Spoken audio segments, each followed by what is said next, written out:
Bonjour à tous, je vous propose donc ce cinquième cours concernant les fonctions à plusieurs variables. Nous avons installé un certain nombre de notions élémentaires et puis nous avons abordé la problématique des dérivées partielles puisque on a hérité de cette propriété, de cette opération d'une fonction à une variable qui, de manière assez naturelle, nous l'avons vu, se généralise pour les fonctions à deux variables et à n variables, on aurait pu en faire autant. Je vous annonçais donc au cours de la précédente vidéo qu'il y a des propriétés étonnantes que nous allons maintenant mettre en œuvre pour ces histoires de dérivation de fonctions à plusieurs variables, sachant qu'on a vu que aussi très naturellement, bien, on va dire, les propriétés classiques que j'ai qualifiées d'opératoires s'étendaient entre les fonctions d'une variable aux fonctions à plusieurs variables. Eh bien, je l'annonçais et donc nous allons le voir maintenant, il n'en est pas de même pour des propriétés, on va dire, plus fonctionnelles, à savoir que nous allons voir d'ailleurs dans le cadre d'un exemple immédiat,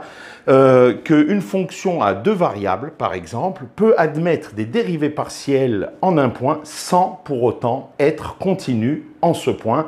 Plutôt que de faire de la littérature dans ce domaine, je vous propose tout de suite un exemple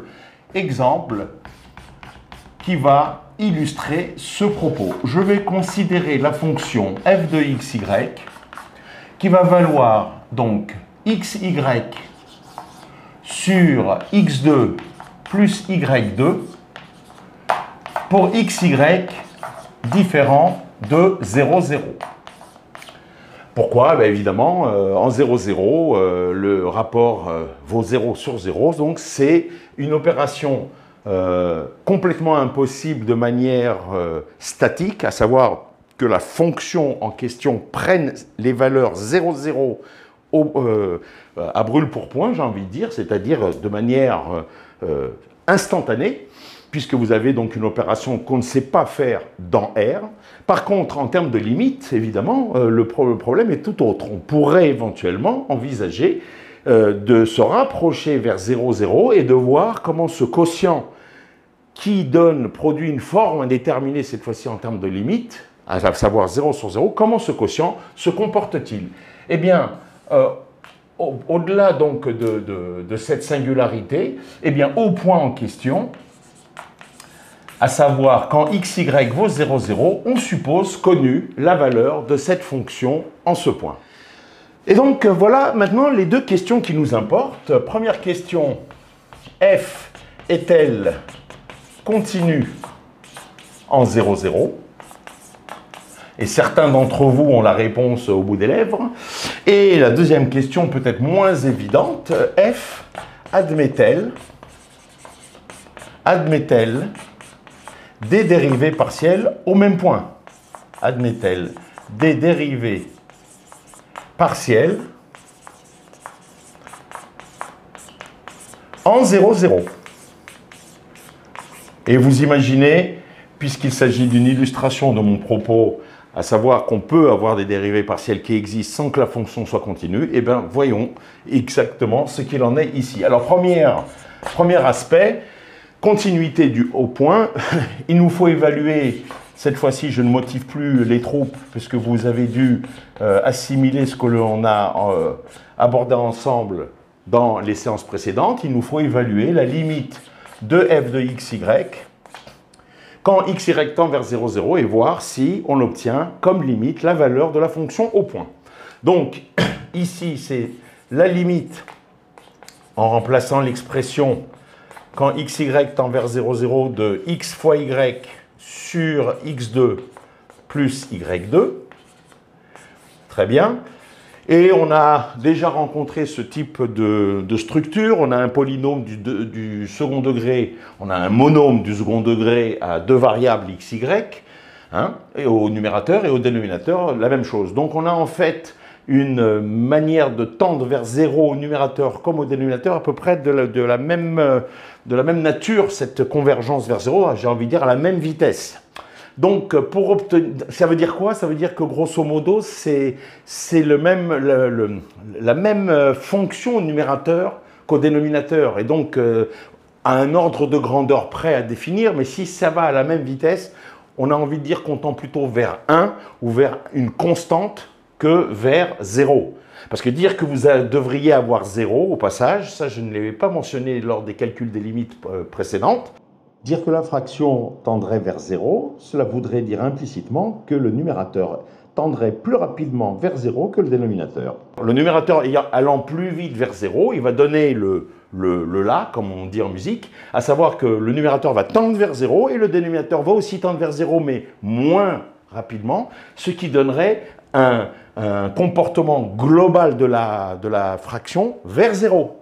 Mais il n'en est rien, puisque je vous disais juste avant que le numérateur comme le dénominateur semblent converger vers 0 à la même vitesse. Donc on n'est pas étonné qu'on ne va pas obtenir 0 comme limite. Et donc, on l'a déjà vu, dans ce cadre-là, pour valoriser cette vitesse analogue entre le numérateur et le dénominateur, je vous avais motivé, dans des calculs antérieurs, de passer en coordonnées polaires, à savoir x vaut r cos θ, y vaut r sin θ, donc vous avez un r carré qui se factorise au numérateur, mais le dénominateur, c'est précisément r2. Donc, par simplification, il vous reste cosinus θ pour le x, fois sinus θ pour y. Et vous voyez bien que ça, on voudrait que ça soit égal à f de 0, 0, c'est-à-dire 0, quel que soit θ, quelle que soit la manière d'y arriver. Eh bien non, ce n'est pas égal à 0, 0, c'est différent de 0, 0, presque pour quel que soit θ, hormis quelques valeurs de θ, c'est-à-dire lorsque le cosinus et le sinus est nul. Donc je ne vais pas dire que c'est non nul quel que soit θ, mais vous avez compris que ce n'est pas égal à 0, 0, quel que soit θ, c'est le cas de le dire, puisqu'on voudrait que ça soit égal à 0, la valeur de la fonction f de 0, 0. Donc la fonction, petit f, n'est pas continue, f n'est pas continue en 0, 0, sans surprise. C'est-à-dire que le résultat n'est pas nul, ce qui veut dire, par rapport à mon analyse comportementale préalable, que le numérateur ne va pas aller plus vite vers 0 que le dénominateur. Voilà. Deuxième question. Est-ce que, pour autant, cette fonction admet des dérivées partielles en 0, 0? Alors, rappel, je vous rappelle que si petit f admet en x0, 0 y0, une dérivée partielle. Alors, je vais le faire par rapport à x. On va noter df sur dx en x0, y0. Alors, ça veut dire que la limite, quand x tend vers x0, du quotient différentiel à y fixé, autrement dit, f de x, y0, moins f de x0, y0, sur x moins x0, eh bien, cette limite existe. Et elle va être notée de cette manière-là. Existe, c'est-à-dire, elle appartient à R. Elle existe et elle est finie. Donc, il nous faut réévaluer cette quantité-là dans le cadre qui nous intéresse. Alors, c'est l'occasion pour moi de vous montrer aussi qu'on peut modifier cette écriture-là comme vous avez l'habitude de le faire pour les fonctions à une variable. À savoir que si l'on pose h égale x moins x0, eh bien donc cette limite, on va l'écrire limite quand h tend vers 0 de, eh bien de f de, au lieu de x, c'est x0 plus h, le fameux petit coup de pouce dont je vous parlais la séance précédente, dont mon patron de thèse, le professeur André Havès, disait pour la dérivabilité, pour pas dire, il parlait de différenciabilité, nous y arriverons dans ce cours, dans ce bloc de cours. On donne un petit coup de pouce, disait-il, à la variable, et on regarde, comme je vous le disais, comment ce petit coup de pouce est comparable pour les valeurs de la fonction au coup de pouce près, par rapport au point d'origine, f de x0, y0, avant le coup de pouce, sur, eh bien, x moins x0, c'est-à-dire h. Bon, c'est une autre manière de calculer, de voir la dérivée partielle, comment dirais-je, pour voir si la dérivée partielle existe, soit par sa définition originale, soit à partir de ce changement de variable que vous connaissez parfaitement bien. Alors, application, hein, on veut calculer la dérivée partielle par rapport à x, par exemple, en 0, 0. Donc, il nous faut évaluer la limite quand h tend vers 0 de... Eh bien, je vais écrire ça avec le cas particulier où x0, y0 valent tous les deux 0. Donc, ça me donne f de h est de 0, pour ici, moins f de 0, 0 sur h. Là, jusque-là, vous n'êtes pas du tout étonné. Mais ça vaut combien? Eh bien, ça vaut limite quand h tend vers 0. Figurez-vous, attention, f pour h fixé quand y vaut 0. Mais quand y vaut 0 à x fixé qui vaut h, eh bien, au numérateur, vous avez donc 0 divisé par h2, puisque y vaut 0. Donc, ça vaut 0. Donc, le f de h est de 0, il vaut ni plus ni moins 0. Moins f de 0, 0 qui vaut 0. Attention sur h. Donc, vous voyez l'extrême difficulté. En fait, il n'y en a absolument pas. 0 moins 0, ça fait toujours 0. Divisé par h, ça vaut toujours 0. Et quand h tend vers 0, ça fait toujours 0. Ça, c'est une limite qui existe, qui est finie. C'est donc la dérivée qu'on va noter partielle par rapport à x au point 0, 0. CQFD. La dérivée partielle par rapport à x existe et pour autant la fonction n'est pas continue, comme on l'a vu trivialement avant. Le petit point d'accroche peut-être qui pourrait gêner certains d'entre vous, je vais le valoriser particulièrement, c'est celui-là. F de 0, f de h est de 0, j'ai dit que ça faisait 0. Eh bien oui, je reprends le propos. Ne vous méprenez pas, quand c'est simple, c'est toujours simple. Je dois évaluer la fonction petit f de deux variables, lorsque la première variable s'appelle plus x mais h et la deuxième vaut 0. Donc on a h fois 0, ça fait bien 0, divisé par h2 plus 0, c'est-à-dire h2. Donc 0 divisé par h2 pour h différent de 0, oui, ça fait bien 0. Voilà, ça c'est le point qui aurait pu vous gêner.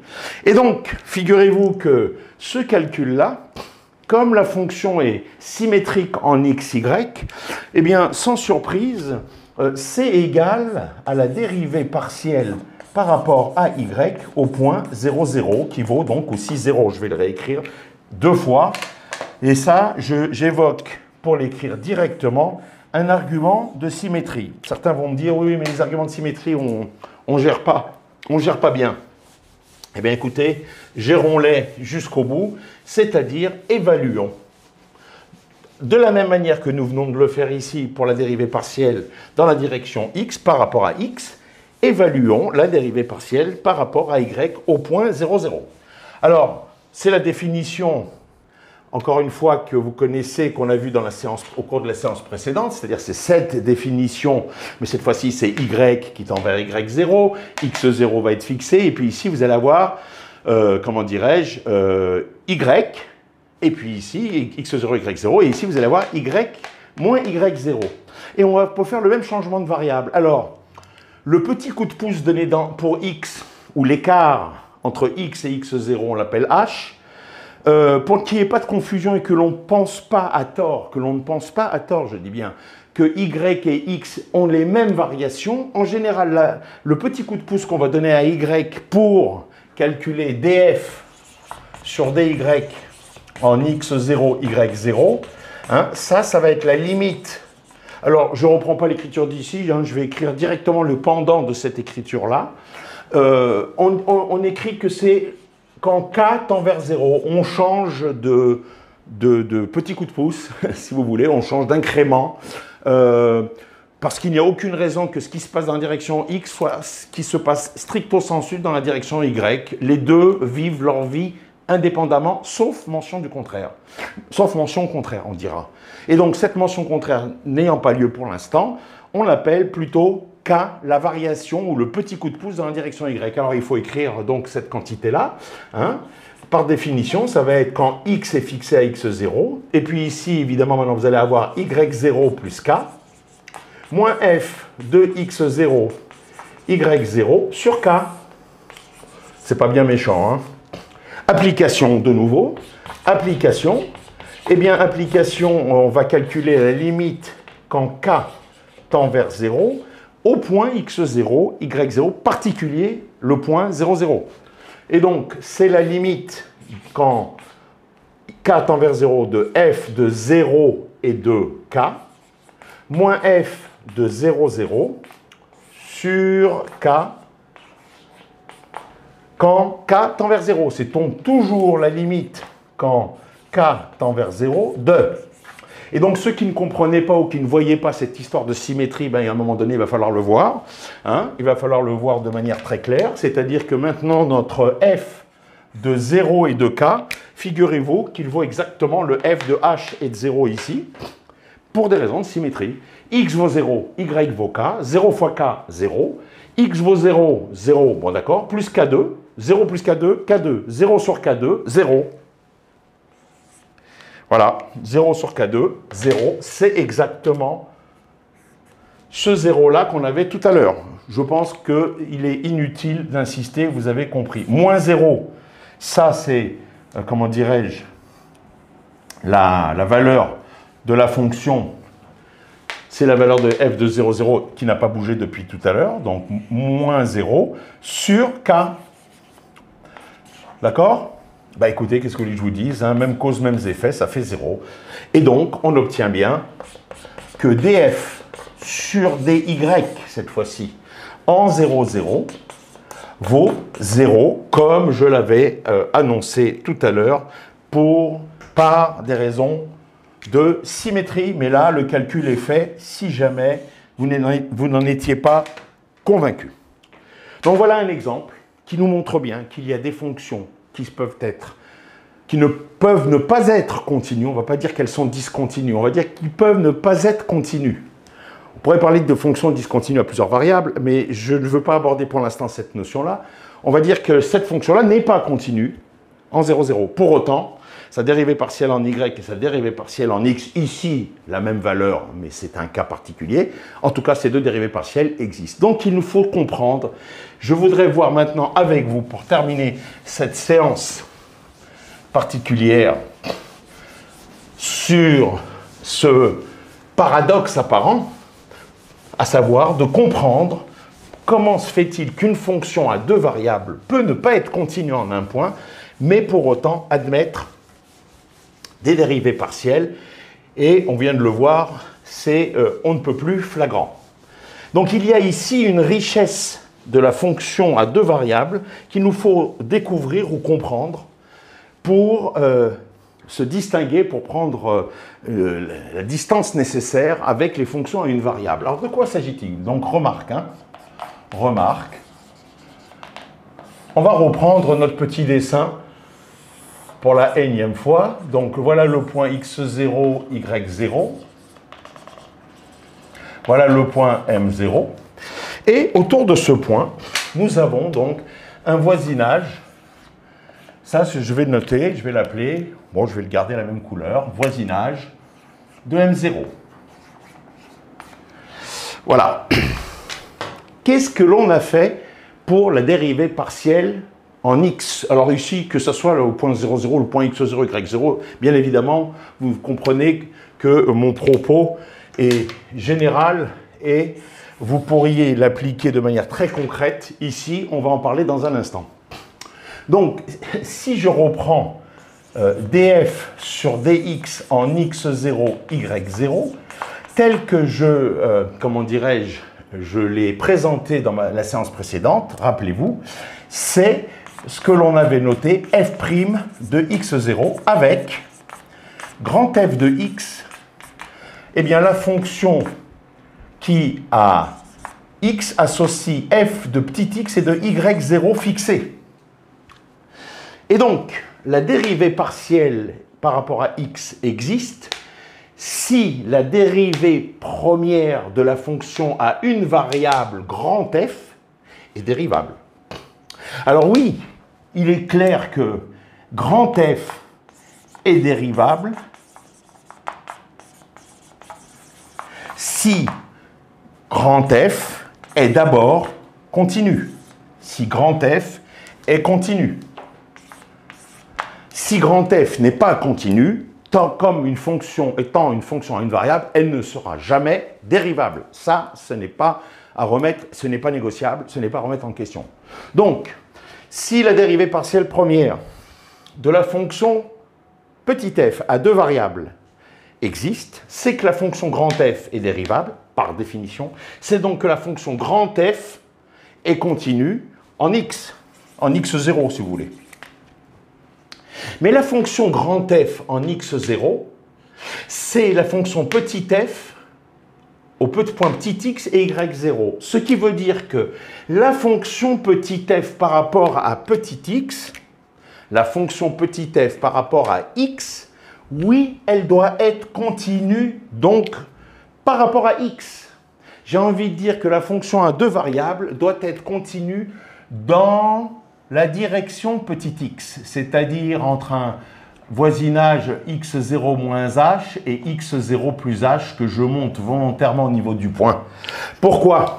Parce que, rappelez-vous, f' de x0, on vient de l'écrire à peu près 2500 fois, je le réécris, c'est la limite quand h tend vers 0, n'est-ce pas, de grand f de, je peux l'écrire comme ça si vous voulez, grand f de x0 plus h moins grand f de x0 sur h, mais on vient de l'écrire, c'est-à-dire en petit f, c'est la limite, hein, je l'ai écrit il y a un instant, c'est encore là-bas, voilà, en y, ça revient au même, c'est petit f de x0 plus h, y0, moins petit f de x0, y0 sur h. Donc en fait, effectivement, pour que cette fonction grand f soit dérivable, il faut qu'elle soit continue. C'est-à-dire, il faut que, vous voyez ici, x0 plus h, h tend vers 0, on ne sait pas si c'est par valeur positive ou par valeur négative, donc j'ai fait un segment autour du point x0, y0, hein, de la forme x0 plus h, x0 moins h, mais en tout cas, on tend dans la direction x. Oui, dans cette direction x, la fonction à deux variables, petit f, doit être continue, c'est écrit là. Parce que c'est la fonction grand f qui est continue. Autrement dit, elle peut ne pas être continue au sens des fonctions à deux variables, mais il est impératif, pour ne pas dire obligatoire, qu'elle soit continue dans la direction de la dérivation. Alors que si vous vous souvenez, la définition d'une fonction continue à deux variables, c'est limite quand x, y tend vers x0, y0. Là, il s'agit du couple qui tend vers un point particulier du plan. De quoi? Eh bien, de f de x, y. Et ça, il faut que ça soit égal à f de x0, y0. Et rappelez-vous mon propos, c'était de vous dire qu'on doit tendre vers le point x0, y0, et quelle que soit la direction avec laquelle on va tendre vers le point M0, cette limite-là doit être égale à f de x0 et y0. C'est ça la continuité. Alors que nous, on a besoin de la continuité dans la direction grand x, petit x, pardon, c'est-à-dire celle de la dérivation. Question, est-ce que notre fonction à deux variables est-elle continue dans la direction petit x? Je vous garantis que oui. Parce que si elle ne l'était pas, elle ne pourrait pas avoir une dérivée partielle dans la direction petit x. Voyons voir. Voyons voir. Et on aura fait le tour de la question. Autrement dit, je veux voir si la fonction grand f, qui est la fonction petit f, à y0 fixée, est-ce que cette fonction grand f, dans notre cas à nous, est-ce que cette fonction est continue? Évidemment qu'elle l'est, mais on va le voir, écrivons-le. Je dis que dans notre cas de figure qu'on va voir, la fonction petit f est continue dans la direction petit x, parce que dire qu'elle est continue dans la direction petit x, ça veut dire que la fonction grand f dans notre cas de figure est continue en x0. Alors, d'une manière générale, avant d'appliquer au problème de cette fonction, eh bien dire que grand f est continu en x0, ce qui va garantir sa dérivabilité de fonction à une variable. Eh bien ça veut dire que limite quand petit x tend vers x0 de grand f de x, c'est grand f de x0. Autrement dit, formulé en fonction à deux variables, par définition de grand f, ça veut bien dire ça. C'est ce que j'ai appelé tout à l'heure la continuité de petit f, fonction à deux variables, dans la direction petit x. Vous comprenez? Mais bien sûr, vous comprenez. Application. Alors, application, pour certains, ça va être, enfin pour tout le monde, hein, ça va être MDR, hein, vous allez voir tout de suite. Hein, parce qu'il suffit de voir si dans notre cas de figure, limite quand x tend vers x0, mais x0 chez nous c'est 0, de grand f de x, hein, c'est-à-dire limite quand x tend vers 0, de petit f de x et de 0, puisque ici notre point c'est x0, y0 égale 0, 0. Alors c'est là que je disais que c'était MDR, parce que ça fait quoi? C'est limite quand x tend vers 0, de petit f de x et de 0. Évidemment, allez, je l'écris, des fois je le dis, je l'écris sans le dire, je le dis sans l'écrire. C'est pour x différent de 0. Belote, rebelote, 10 de der. Y égale 0, fois x, 0. Sur x2 plus 0, sur x2, 0 sur x2, 0. Ça fait limite de 0 quand x tend vers 0. Ouais, ça fait à peu près 0. On est bien d'accord. Or, tiens, ceux que j'ai eus cette année, là, le or, il est petit quand même, hein, mais enfin, on va le faire quand même un peu plus consistant. Or, que vaut grand f de 0? Ben, grand f de 0, c'est petit f de 0, 0 chez nous. Et petit f de 0, c'est 0, 0, c'est bien 0. Donc, on obtient bien que la limite de f de grand f de x, c'est-à-dire de la fonction à deux variables dans la direction petit x, c'est bien égal à f de 0, puisque en fait la limite vaut 0 et la valeur de la fonction vaut 0. Donc on n'est pas étonné que la fonction petit f soit continue, grand f à une variable petit x, puisqu'elle admet la fonction petit f. Une dérivée partielle par rapport à x, je l'ai fait tout à l'heure, c'est déjà effacé, vous avez compris. C'est la raison pour laquelle on peut avoir des fonctions à deux variables qui ne soient pas continues au sens riche, plein du terme, où il est nécessaire d'avoir une limite et une seule, la valeur de la fonction f de x0, y0, au point, quelle que soit la direction. Très fort comme condition, très très fort. Ce n'est pas du tout cette condition qui est concernée pour la dérivée partielle, comme on vient de le voir, à savoir uniquement d'avoir une continuité, j'ai envie de dire, unidirectionnelle dans la direction qui nous intéresse pour la dérivation partielle. Voilà, j'en ai terminé pour cette séance. On se revoit très rapidement pour aborder maintenant des questions plus fonctionnelles et qui vont étendre de manière, j'ai envie de dire, théorique, ce que l'on vient d'observer dans ce phénomène particulier de cette fonction à deux variables, à savoir qu'on va se poser la question, oui, mais dans quel cas, finalement, une fonction à deux variables sera nécessairement continue lorsque ces dérivées partielles existeront, mais avec encore autre chose, une propriété supplémentaire? Eh bien, on verra que comme les dérivées partielles, ce sont des fonctions elles-mêmes de x, y, eh bien, si ces deux dérivées partielles sont elles-mêmes continues, alors la fonction petit f, en ce sens-là, sera obligatoirement continue. Je ne vous en dis pas plus. Cela va passer par les développements limités des fonctions à deux variables. Et c'est parti pour la prochaine fois. À très bientôt.